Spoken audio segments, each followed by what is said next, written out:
శూర్పణఖ గురించి కొన్ని ఆశ్చర్యకరమైన విషయాలను ఇప్పుడు తెలుసుకుందాం. 1. శూర్పణఖ అనే పేరు. శూర్పణఖ అంటే పొడవాటి నఖాలు కలిగి ఉన్నది అని అర్థం. 2. సౌందర్యం గురించి విరుద్ధమైన వర్ణనలు.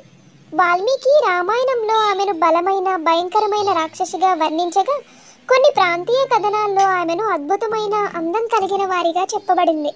3. శూర్పణఖ వియోగం. శూర్పణఖ తన భర్తని కోల్పోయిన తర్వాత తన కుటుంబానికి దగ్గరైంది. 4. రామలక్ష్మణులపై ప్రేమ.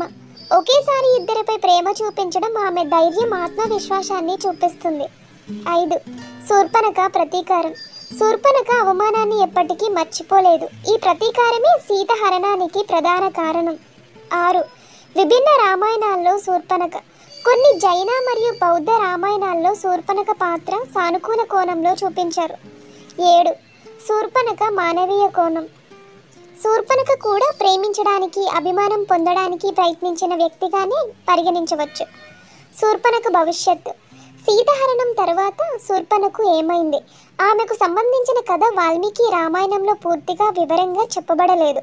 ఇలాంటి మరికొన్ని ఆసక్తికరమైన విషయాల కోసం మన ఛానల్ని సబ్స్క్రైబ్ చేసుకోండి.